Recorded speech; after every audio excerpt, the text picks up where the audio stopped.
Pencatatan piutang. Sesuai dengan standar akuntansi keuangan tahun 2007 yang berlaku di Indonesia, piutang yang dicatat dan diakui ialah jumlah bruto piutang dikurangi dengan jumlah taksiran piutang yang tak tertagih. Hal ini menunjukkan bahwa adanya kemungkinan piutang tak tertagih, sehingga koperasi harus membuat cadangan kerugian piutang yang merupakan taksiran jumlah piutang yang tak tertagih dalam suatu periode tertentu. Dalam koperasi pemasaran dan koperasi produsen, kemungkinan piutang tak tertagih ini memiliki risiko yang relatif tinggi. Hal ini disebabkan karena biasanya kedua jenis koperasi tersebut melakukan transaksi dengan non-anggota. Untuk koperasi konsumen dan koperasi simpan pinjam, biasanya memiliki risiko yang lebih rendah. Hal ini disebabkan karena transaksi yang dilakukan dengan anggota. Selain itu, biasanya anggota koperasi memiliki kesadaran dalam membayar kewajiban. Koperasi juga biasanya menerapkan sistem pemotongan gaji dan upah untuk pembayaran piutang. Sebagai contoh, Koperasi Jaya Raya memiliki saldo piutang sebesar 210 juta. Nah, Koperasi Jaya Raya ini mengalokasikan cadangan kerugian piutang sebesar 29 juta. Maka saldo bersih piutang Koperasi Jaya Raya sebesar 181 juta.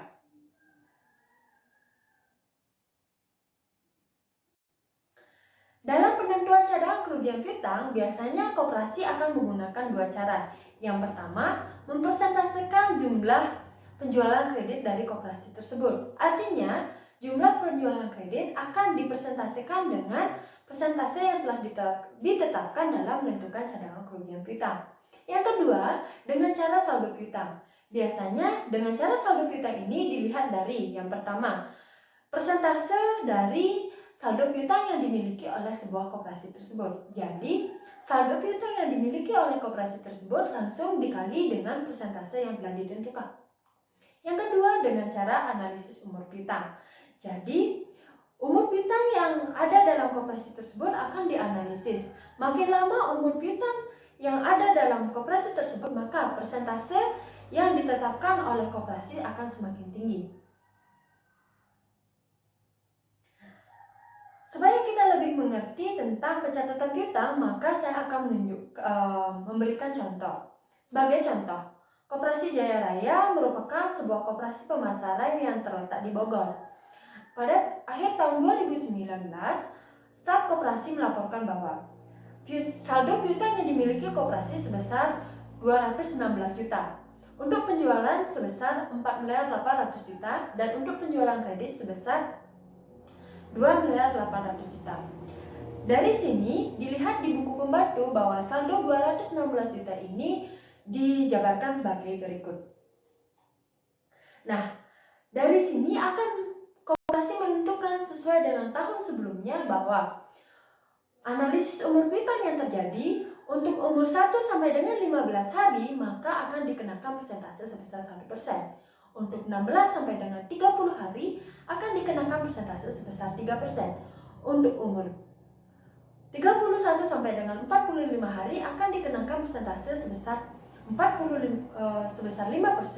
Untuk umur 46 sampai 60 hari dikenakan persentase sebesar 10%. Dan untuk umur piutang yang lebih dari 61 hari akan dikenakan persentase sebesar 20%.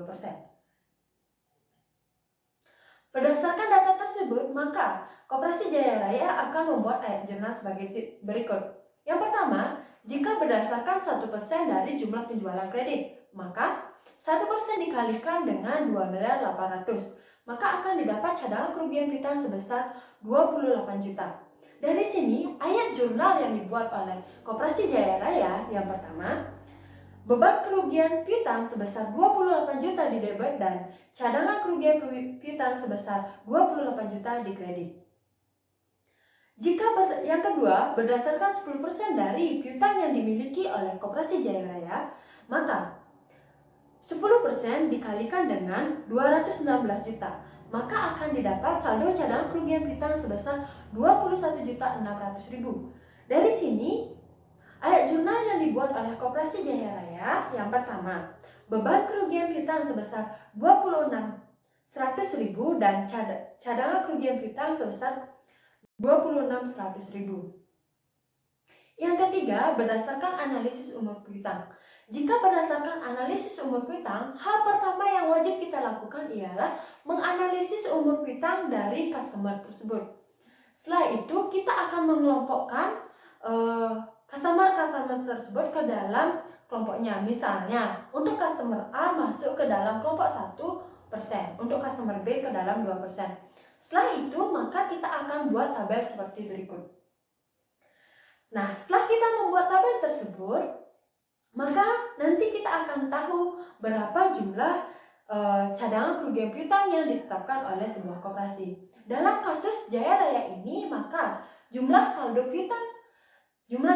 kerugian piutang yang ditetapkan oleh koperasi Jaya Raya sebesar 20.170.000. Maka ayat jurnal yang dibuat oleh koperasi Jaya Raya berdasarkan analisis umur piutang. Yang pertama, beban kerugian piutang sebesar 20.170.000 di debit dan cadangan kerugian piutang sebesar 20.170.000 di kredit. Selanjutnya saya akan membahas penghapusan piutang. Setelah koperasi berjalan, tentu ada piutang yang benar-benar tak tertagih, sehingga koperasi di sini perlu melakukan penghapusan piutang. Piutang yang tak tertagih ini biasanya disebabkan oleh beberapa hal. Yang pertama, mungkin yang memiliki utang itu lari. Yang kedua, biasanya pemilik utang itu bangkrut dan lain sebagainya. Nah, dalam metode penghapusan piutang ini biasanya koperasi menggunakan dua cara. Yang pertama, metode cadangan kerugian piutang. Di sini koperasi akan menyiapkan cadangan kerugian piutang pada awal periode. Selanjutnya, jika benar adanya penghapusan piutang, maka hal itu akan mengurangi saldo dari cadangan kerugian piutang. Yang kedua, dengan cara metode penghapusan langsung. Nah, dengan metode penghapusan langsung ini, koperasi akan melakukan atau memastikan bahwa piutang tersebut benar-benar tidak dapat tertagih.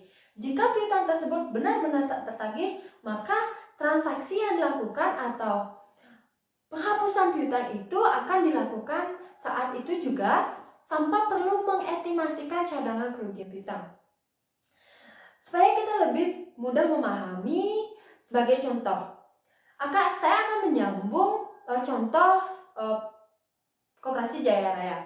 Anggap saja koperasi Jaya Raya telah mengalokasikan cadangan kerugian piutang sebesar 28 juta.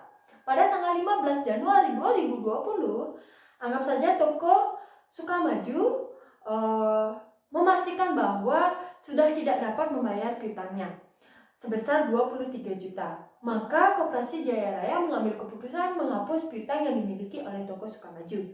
Dari transaksi ini atau kejadian ini, maka koperasi Jaya Raya akan menghapus piutang tersebut. Adapun ayat jurnal yang dilakukan oleh koperasi Jaya Raya untuk metode cadangan, yang pertama, pada tanggal 1 Januari 2020 akan dibuatkan akun. Yang pertama, beban kerugian piutang sebesar 28 juta di debit dan cadangan kerugian piutang sebesar 28 juta di kredit.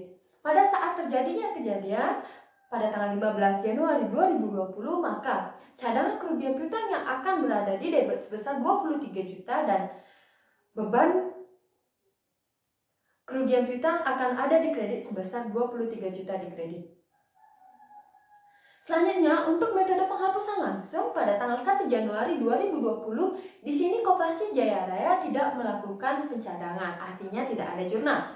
Untuk pada tanggal 15 Januari 2020, maka koperasi Jaya Raya akan langsung melakukan penghapusan piutang dengan cara di debit akan menimbulkan kerugian piutang sebesar 23 juta dan di kredit akan menimbulkan atau mengurangi piutang sebesar 23 juta.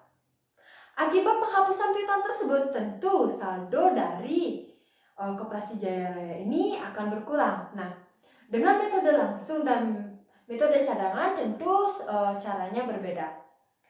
Untuk metode cadangan yang pertama, pada tanggal 1 itu piutangnya sebesar 216 juta. dan akan langsung dikurangi cadangan kerugian piutang sebesar 28 juta sehingga akan didapat saldo sebesar 188 juta. Pada tanggal 15 Januari 2020, saldonya sebesar 193 juta dikurangi dengan 5 juta. Nah, sama dengan 188 juta. Di mana kita dapat 5 juta, 28 juta dikurangi dengan 23 juta. Selanjutnya, untuk metode penghapusan langsung, pada tanggal 1 Januari ini tetap saldonya 216 juta. Nah, pada tanggal 15 Januari maka akan saldonya 216 juta dikurangi dengan kerugian piutang sebesar 23 juta, maka saldo bersih dari piutang dari Koperasi Jaya Raya sebesar 193 juta. Itulah tadi penjelasan tentang pencatatan piutang dan penghapusan piutang.